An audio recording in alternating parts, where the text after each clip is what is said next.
Bismillahirrahmanirrahim. Assalamualaikum warahmatullahi wabarakatuh. Syukur alhamdulillah kita semua bisa berjumpa lagi di channel ini. Salawat dan salam selalu dan tetap tercurahkan kepada junjungan kita Nabi besar Muhammad sallallahu alaihi wasallam. Allahumma sholli ala sayyidina Muhammad wa ala ali sayyidina Muhammad. Harapan dan doa saya semoga saudaraku semuanya selalu diberikan kesehatan, dilapangkan rezekinya, diampuni dosa-dosanya, dan dipanjangkan umurnya.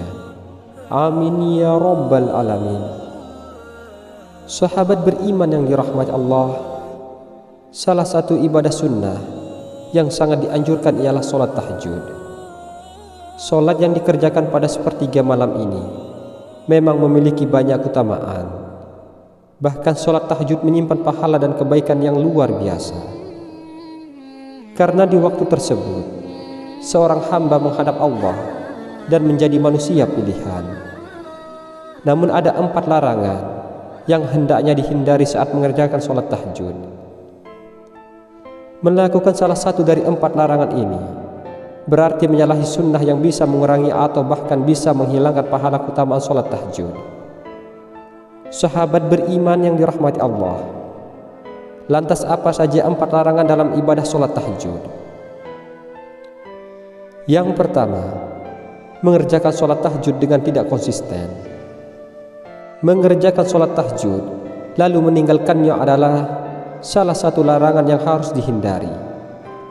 Sholat tahajud seharusnya dilakukan dengan istiqomah, baik dalam kondisi sulit maupun bahagia. Sholat tahajud ketika dalam kondisi susah saja, ketika mendapati masalah terhimpit hutang atau dirundung duka. Namun ketika sedang kondisi lapang senang dan bahagia, lalu lupa dengan meninggalkan sholat tahajud, yang seperti ini dapat kritikan dari Nabi SAW. Beliau pernah berpesan kepada Abdullah bin Amr bin As, "Wahai Abdullah, jangan kamu seperti si fulan. Dulu ia rajin sholat malam, lalu sekarang ia meninggalkan bangun malam." Hadis riwayat Bukhari dan Muslim. Yang kedua, mengkhususkan sholat tahajud hanya pada malam Jumat. Mengkhususkan sholat tahajud hanya pada malam tertentu saja juga termasuk amalan yang tidak disarankan. Jika ingin menghindari kemakruhan sholat tahajud malam Jumat, bisa ditambahkan sholat tahajud pada malam sebelumnya atau sesudahnya. Mengkhususkan sholat tahajud di malam Jumat saja termasuk amalan yang makruh dilakukan. Diterangkan dalam hadis dari Abu Hurairah, Rasulullah SAW bersabda, "Janganlah kalian khususkan malam Jumat dan malam-malam lainnya dengan qiyamul lail atau sholat malam." Hadis riwayat Muslim. Yang ketiga, melaksanakan sholat tahajud saat mengantuk. Hal yang sebaiknya dihindari adalah melaksanakan sholat tahajud saat kondisi mengantuk. Rasulullah SAW menyarankan untuk tidur atau istirahat sejenak jika mengantuk sebelum melanjutkan sholat tahajud.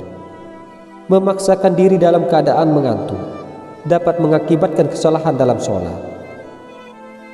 Sahabat beriman yang dirahmati Allah, jika Anda mengantuk, hentikan atau tunda dulu sholat tahajudnya dengan tidur atau istirahat sejenak sampai hilangkan lelah tubuh. Diriwayatkan bahwa Nabi SAW pernah memaksakan diri untuk melaksanakan sholat dalam keadaan mengantuk. Suatu ketika Rasulullah SAW masuk ke dalam masjid, lalu mendapati sebuah tali yang dibentangkan di antara 2 tiang.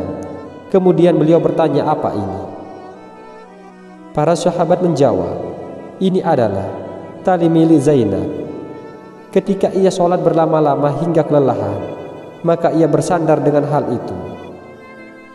Rasulullah SAW kemudian bersabda, "Lepaskanlah tali itu. Kalian harus sholat ketika dalam keadaan segar. Jika kelelahan, maka tidurlah." Hadis riwayat Bukhari dan Muslim. Dan yang terakhir, melakukan sholat tahajud secara berlebihan. Sholat tahajud secara berlebihan atau terlalu lama hingga memberatkan diri tidak dianjurkan. Rasulullah SAW mengingatkan agar tidak melalaikan kewajiban lainnya dan menjalankan sholat tahajud sesuai dengan kemampuan masing-masing. Rasulullah SAW telah memberi peringatan, "Demi Allah, akulah orang yang paling takut kepada Allah dan paling bertakwa kepadanya di antara kalian. Tapi aku kadang berpuasa dan kadang tidak. Aku mengerjakan sholat malam dan juga tidur. Dan aku juga menikahi perempuan. Siapa yang membenci sunnahku, maka ia tidak termasuk golonganku." Hadis riwayat Bukhari dan Muslim. Sahabat beriman yang dirahmati Allah, itulah mengenai 4 larangan dalam mengerjakan sholat tahajud. Semoga kita semua diberikan kemudahan oleh Allah Subhanahu wa Ta'ala dan istiqomah dalam melaksanakannya. Amin ya Rabbal Alamin.